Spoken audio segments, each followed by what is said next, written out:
What is up, guys? Good evening.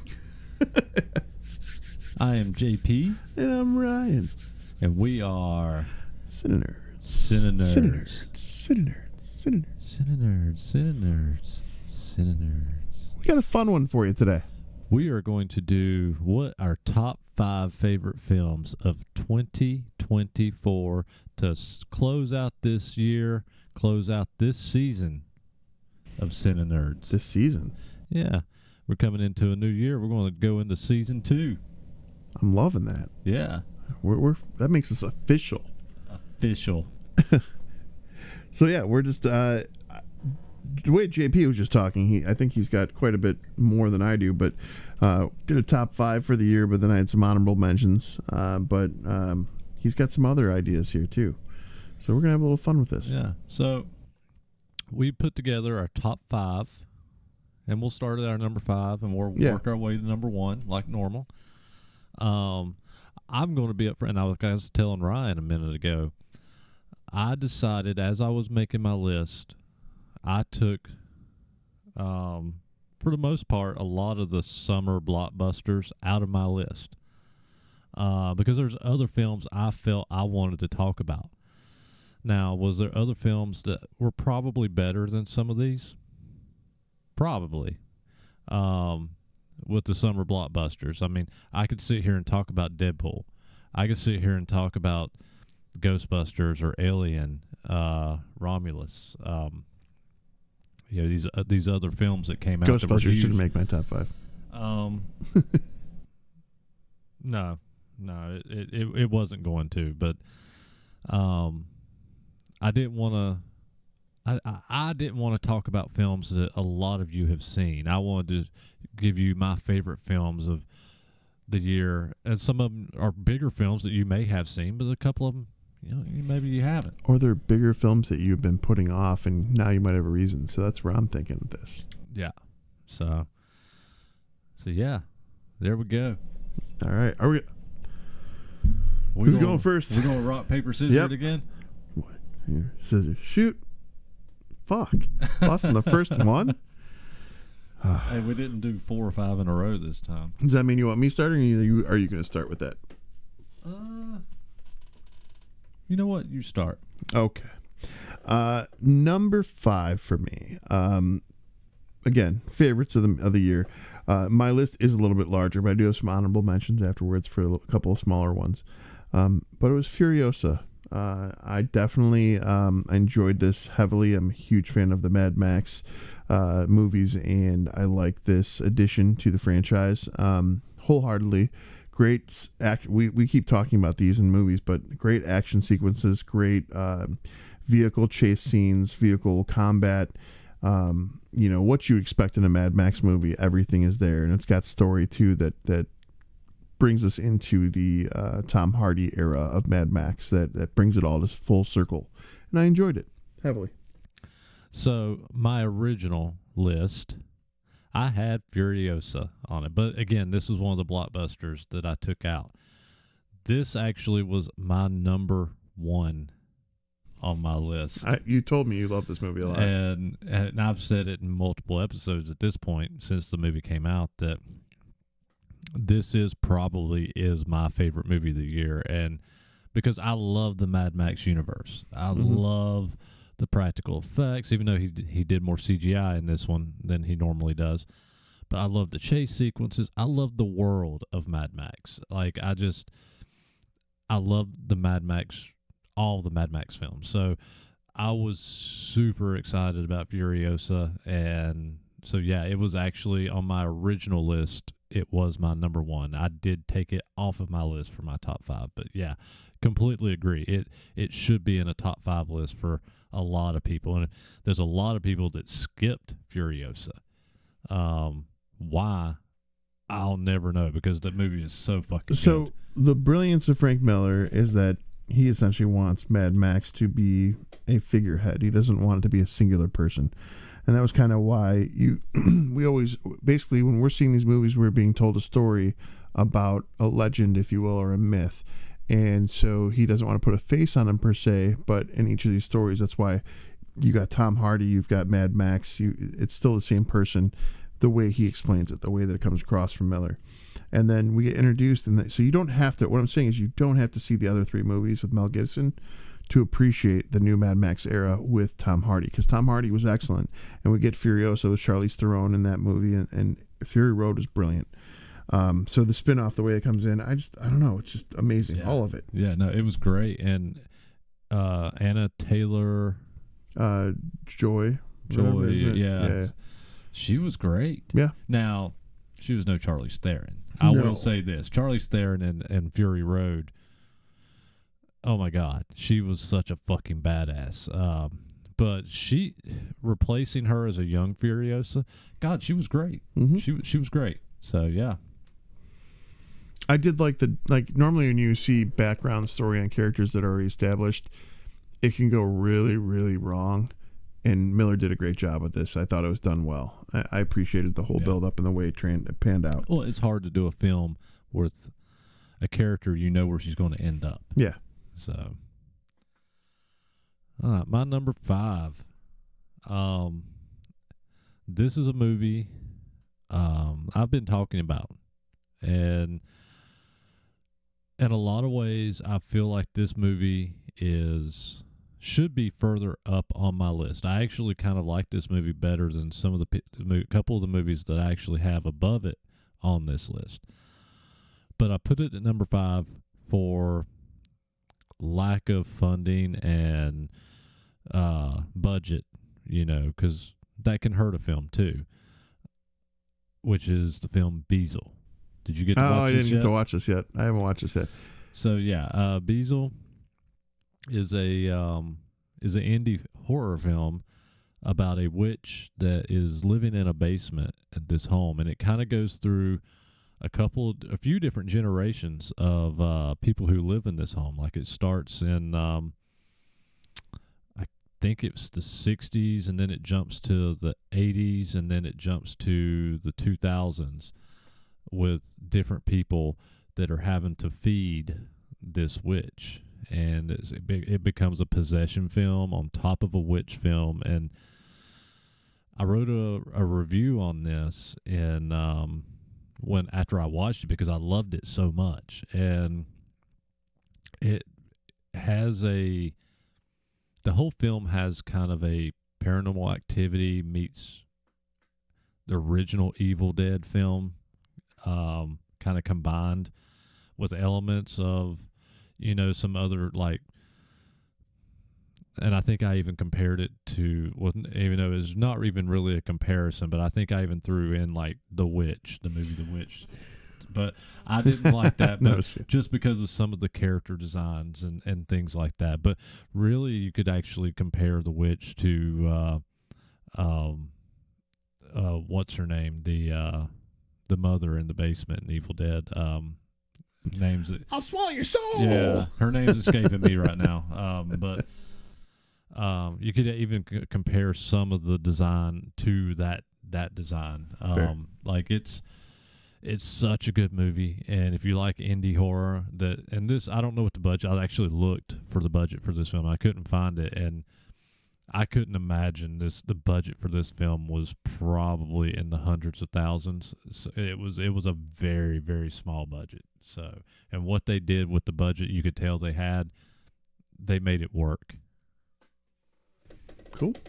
I'm definitely going to have to watch it. Definitely all about those movies. All right. Number 4 for me was Deadpool and Wolverine. I know this one's like kind of the one from a lot of people, but it's on the list. I had to give it credit where it was deserved, because I enjoyed the movie. It was fun. It was fan fun too. It was a lot of this was for it was definitely fan service all the way through this movie. I hope to see a little more come out of this.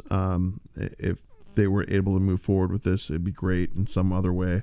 But yeah, no, I don't know. I just enjoyed it. A lot of fun, a lot of solid moments. I had those moments when I always have a great moment when I'm listening to a new song or I watch a movie first time and the arm hair stands up because you get the chills because it feels so right. And this movie did that. So I'm here for it. and this is another one I removed from my list. Fair. Summer blockbuster. Deadpool Wolverine. My original list, this was my number 5. Okay. And really, I put it as originally as my number 5 on my original list because it's probably the biggest movie of the year. I would say easily, I would yeah. imagine it's probably the biggest movie of the year. And for a lot of people, this is probably their favorite movie of the year. It was not mine, but that does not mean I didn't love it. I said, even when we talked about it, when we reviewed it, I felt the story was lacking in this film, but it was a lot of fan service. Yeah. And the film was great. Ryan Reynolds was great. Hugh Jackman's great. The cast was great outside of the horrible Cajun accent and bumbling idiot that Channing Tatum played as Gambit. Yeah. Yeah, and I think Channing Tatum's better than what he did. I think he could play that a lot better than what he did. He's better than that. Let's not find out. But yeah, we'll tackle that bridge when we get there if it ever happens. But yeah, Deadpool. What more can you say about it? I mean, it was a great movie. And listen here, Mr. Tatum, if you ever see this, and you want to call us out in this or tell us why you should be Gambit, we'd love to hear it. So just let us know. We're here for you. All right. So what's your 4? My number 4, and I don't know if you've watched this one either. Maxine. The third one. No, I have not seen that yet. Maxine made my number 4, and Wow. I really liked this movie. But I loved X. Mm-hmm. I loved Pearl. Maxine is if you liked X and Pearl, then you're gonna fucking love Cool. Maxine. Maxine. I actually think Maxine is the best of the 3, and it's straight up 80s. Has all the 80s music, the vibe, the feel. It even takes place during the Night Stalker era. Richard Ramirez. Yeah, in Hollywood, and there's a lot of gruesome scenes in this film. But to me, this film is actually less horror this time. It's has more of a bloody action film. Okay. More of a bloody action thriller. I mean, it's still horror, but it's not what X was. It's a different kind of movie, but God, Maxine is good. It's damn good, and I know a lot of people that I'm friends with talked about this film, and they really enjoyed it, but I didn't see a lot of people really talking about it. A lot of different people. This is one I think a lot of people. I think there's a lot of people out there that probably still hasn't watched X and those films. I feel like this trilogy is destined to become cult classic, but it's not going to get the respect it should have. That's all. Yeah. It's destined to be a cult classic for sure. All right. Number 3. So we just reviewed this one, but I'm bringing it's coming in strong because I have a lot of love for this. Terrifier 3. And I put this one in there because I'm an art fanatic. I love Art the Clown. I like the Terrifier franchise. I like that we have new blood in the horror world again. And it's doing all the right things. It's checking off all the right boxes because it's being done by a director who cares so much about his character that he won't sell it to anyone. And I don't mean like, fuck you, it's mine. I mean, he wants to make sure it's protected. He doesn't want to see it go to crap. He wants to make sure his film still stays in the same authenticity it's being filmed in. You see in his movies, there's an independent style, there's an independent approach, but it all gets delivered in this major way that you just can't. I mean, it's just such giant personalities within these things. So I don't know. I just love Terrifier 3 start to finish. Can't wait for part 4. I want to see this franchise grow.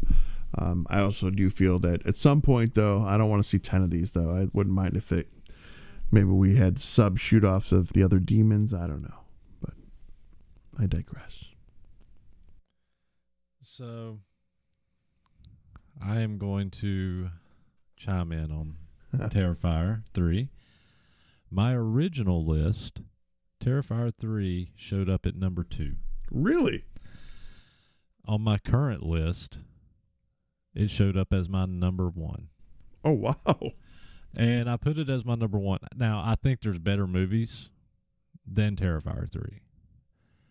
But man, just like you said, independently done. He turned down major Hollywood money, and independently did this film, kept it true, to his indie style, and he made a better film than Terrifier and Terrifier 2. He made a better film, and he cemented art as a horror icon, and that is why I chose it as my number 1. I love it. I'm here for it.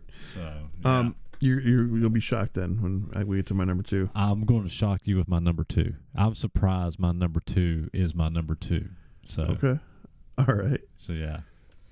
All right. So what's your number 3? My number 3, Late Night with the Devil. Number 2. That's my number 2. So Late Night with the Devil, if you've seen our episode on it, it is a possession film, and a lot of times I'm not a big fan of.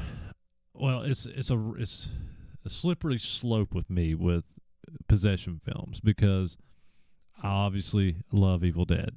I love The Exorcist, but I hate a lot of these these other possession films, like you got through the early 2000s and even into the 2010s. It seemed like everybody was doing a possession film, and I loved Stigmata. I got kind of just overwhelmed with them, to the point that I was like, I hate possession films. Even though, like, one of my favorite horror franchises with Evil Dead, that's essentially a possession film.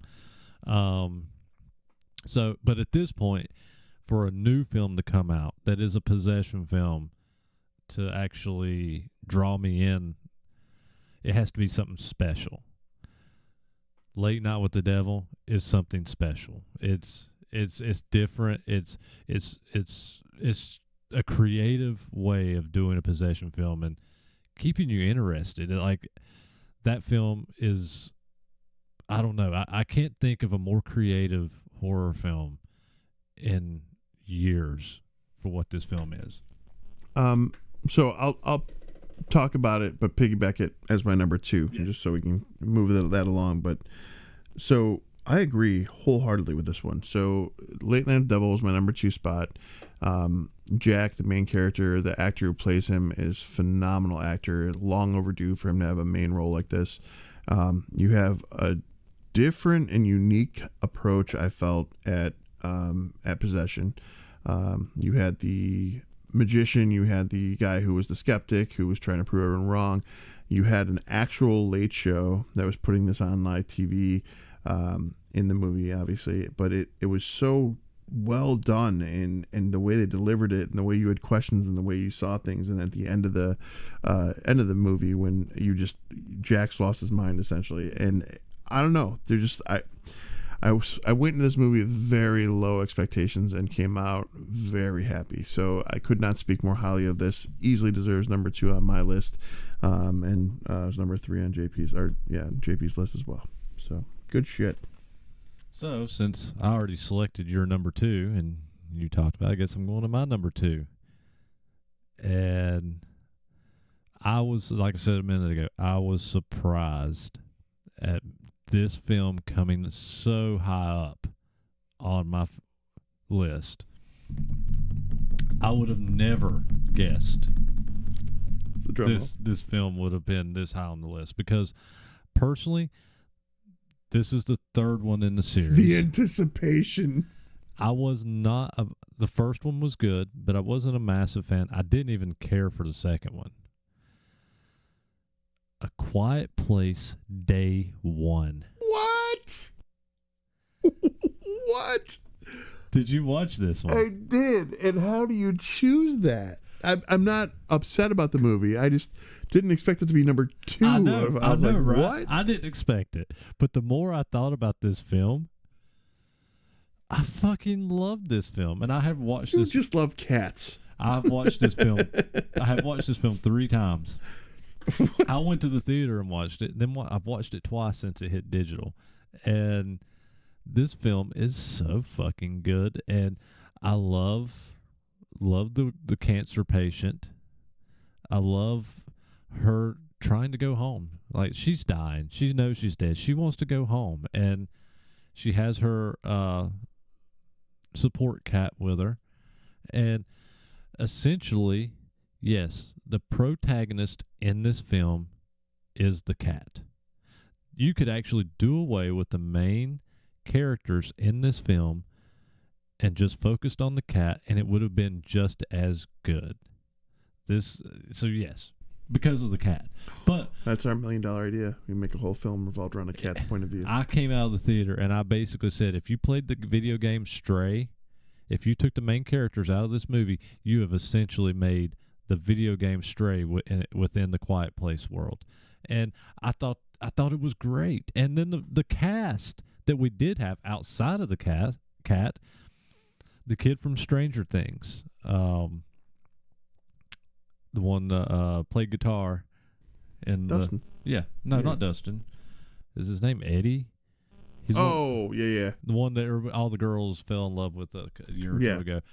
He's the main guy in it, and like I don't know, him being lost in New York, not being from New York, and latching on to the cancer patient that was just going home, and the whole story with them interacting and her making sure him and her cat were safe and survive. Like, I don't know, it's a great storyline. It's a very emotional storyline. Like, I don't know, if you've not watched A Quiet Place Day One, I urge you, do not sleep on that one, because I was going to, and it was I enjoyed the franchise. Don't get me wrong. See, I wasn't even a big fan of the franchise. I thought the first one was good. It was good. I didn't love it, but it was good. The second one, I'll be honest with you, I didn't even finish the second one. I was kind of just so put off by it. Cillian.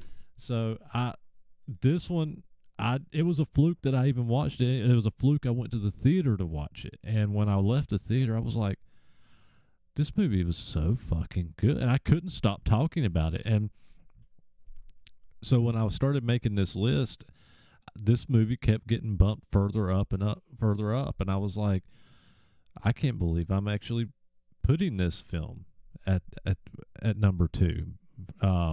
But I did. And so, yeah. But I did. All right. I guess that brings me to number 1. You said you saw A Quiet Place Day One. I did. What did you actually think of it, since you were kind of surprised? Oh, I kind of commented on it. So I liked part 1, part 2, and this is kind of obviously the prequel of when everything starts, right? And everything goes crazy. So you get to see that aspect of it. So I did like that. I'm never going to say her name right, though. Lupe. Mm-hmm. Lupe Young. I don't know. Yeah, I'm not sure how you say it. But she's beautiful.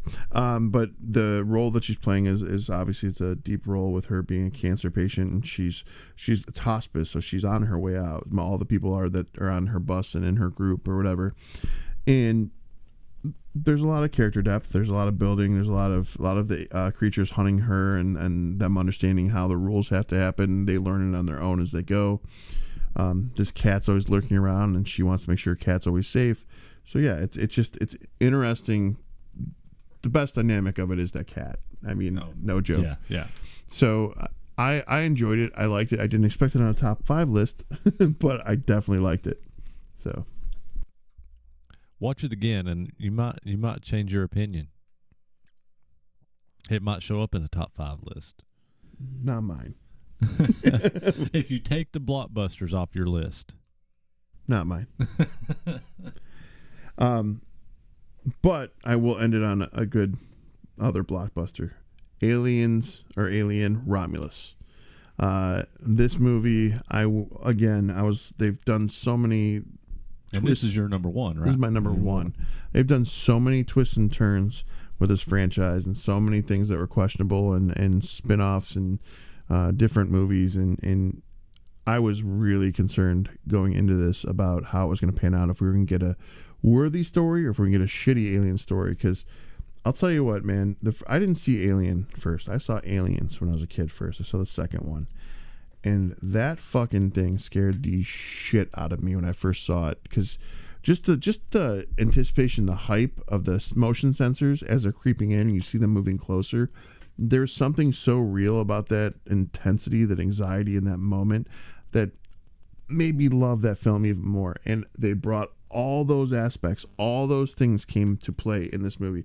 Now, don't get me wrong, it's got a couple of weak points. JP and I talked about that loosely in that episode, but one of the big ones was the AI recreation of the first android. I forgot his name though, drawing a blank, but that one. I can't even think of it right now. That one was really, really rough. But outside of that, though, I loved every aspect of the story. I liked that there was a malfunctioning android that was kind of like a sympathy android, because she kept him like because she felt bad, or I don't know what it was, if they needed each other. But every part of it was character building at its finest, a science fiction story being told at its finest. I even, for all other complaints from other Alien films, I even enjoyed the hybrid that was in this at the end. That hybrid was perfect, and it was so cool the way that was done. The actor that got to play it was barely in this. I mean, he was like a centimeter thick of a skin suit, so it was pretty much all him. So just, I don't know, impressive. I'm looking forward to the sequel. They've confirmed there's a sequel to this, and in addition to that, Ridley Scott's supposedly involved making a different Alien film as well. We're going to be getting Aliens Earth or Alien Earth soon. That's the TV series that's coming on Hulu. So I mean, there's so many things that are about to start branching out for it, but this one, not only was it a good sci-fi film, not only was it just a great movie, but it also took us back to that limited space, limited areas to run, the chase, the alien. It was so good. Number one. So Alien Romulus did not even make it on my original list. Wow.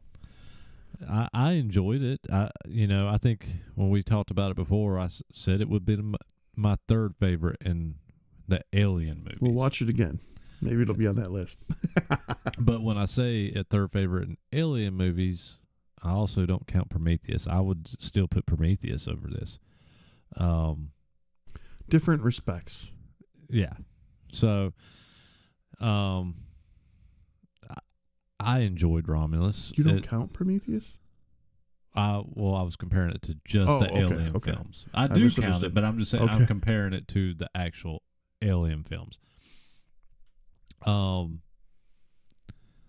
enjoyed Romulus, and we talked about that before, and I don't know, that movie just, like I said, it didn't even make it on my original list. The original, what about the new one? Well, I've already got through my top 5. Oh, that's right. Because Terrifier. Well, I thought you had extras too, so I didn't know. Because you said you had 8 when we originally discussed this. Yeah, but they're basically the blockbusters. The only thing else that I had added was we talked about Furiosa. I had Deadpool Wolverine. And I did, and you're going to hate me for this. This one did not make it within the top 5, but it was added within like the top 8. Nostalgia purposes alone, I added Ghostbusters. Yeah, I couldn't do that one. But it was iffy if I was even going to leave it there. But I didn't ever take it off. I can understand it, and it was just for nostalgia purposes. It wasn't even that I really thought the movie was great. I would honestly, I think if I had left Frozen Empire on this list, for me, it would have been no different than putting Romulus on it. Like, I would have probably held them both within an even grasp of being on my list. And so, yeah. All right. Taking your number 1. You talked about it loosely, but you didn't. I talked about it quite a bit. My number 1, I talked about a few minutes ago, was Terrifier 3. Same thing. Okay. Yeah, it was Terrifier 3, and my original number 1 was Furiosa. which we've already talked about too. So I don't have much more to say about them. Furiosa, go watch it. Terrifier 3, go watch it. Those were my 2 original number ones. So. I messed up, didn't I? Would you mess up? Abigail was 23, wasn't it? Abigail, I thought it was this year. It might have been this year. Well, Abigail's on my extras, my okay. Honorable mentions list. I think I started to put Abigail on my list. So I put, and these are in no particular order. I'm just letting you guys know movies that I found really intriguing. So Abigail, I love the story. Ballerina vampire, amazing. Daughter of Dracula, amazing. Trapped in a house, just good all around. Oddity, I was not expecting to like so much. Oddity, I've not watched that one yet. So I won't give too much away. I'll just say it's well worth it. But keep in mind as you're watching, it does have some pacing issues, and then also keep in mind that limited settings. So it seems like they had a low budget to make this film. Worked with what they had though, and what they had, it was done well, and it was pretty cool. Wasn't expecting some of the twists and turns in it, so I enjoyed that. And then the one that I given a couple respects to Kevin Bacon for his top 20 list he did on his reels, but one of them that I can't stop thinking about is called A Girl Walks Home Alone at Night. And it is an Iranian ghost town, basically. And essentially there's one girl who's a vampire, and she is a threat, but only to people who she deems as bad people, essentially. She does her vampire business at night, if you will. But there's so many cultural clashes going on that I felt like I was watching an Iranian Quentin Tarantino film for a vampire. But then it reminded me also of Let the Right One In. So there's just so many things going on in this movie that it was confusing, it was engaging, appealing. I wanted to know more. I wanted to see what was going to happen, and I just thought it was good. And a lot of these movies don't have. So that one I messed up on. That's 2014. Well, to me, it was 2024. Yeah. To me, it was 2024 because I just found out about it, and I had never heard of this movie. So there you go. You get an honorable mention from a different year. So I think my actual honorable mentions. And sitting here I'm looking and thinking about it, because the other ones were the blockbusters we knew that I probably would have had on a list. So honorable mentions for me, and I've talked about this one before, but the new Guy Ritchie film, Ministry for Ungentlemanly Warfare. I haven't seen that yet. It's so good. It's definitely a great film for this year, especially if you're a Guy Ritchie fan. Obviously, Beetlejuice. Neither one of us brought Beetlejuice, and that one, honestly, I probably should have had on my original list, and so, but it wouldn't have mattered. I wouldn't have added it because I would have considered it a blockbuster. So, another film, and I've actually not seen this one, so I want you guys to chime in if you have, because I've been wanting to watch it. Azrael. I think I know what you're talking about. It's the new Samara Weaving film. Okay.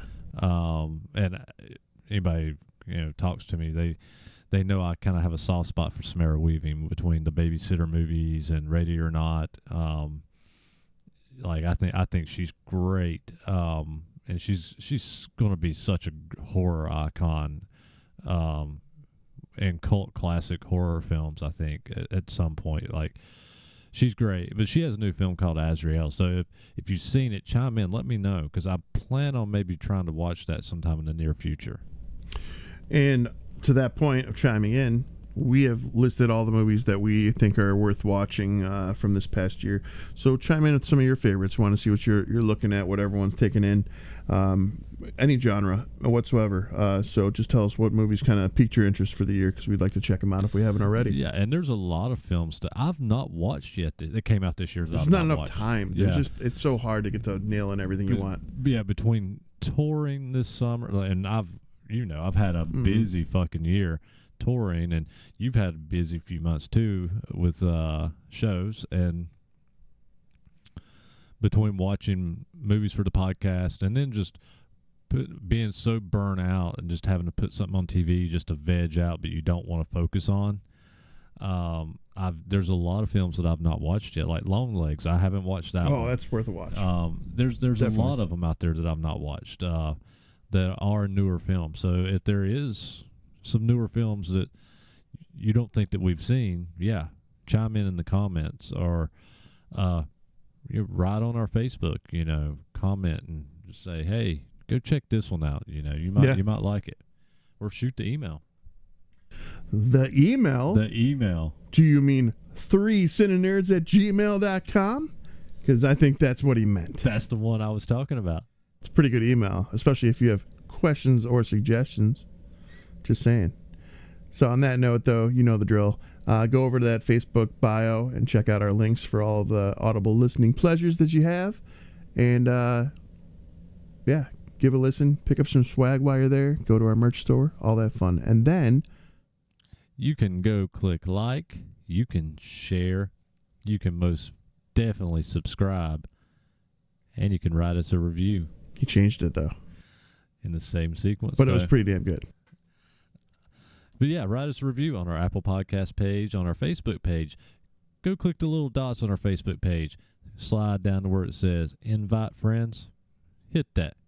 Select all. Sharing is caring. Sharing, invite. Let's keep building this thing. CineNerds. Yeah.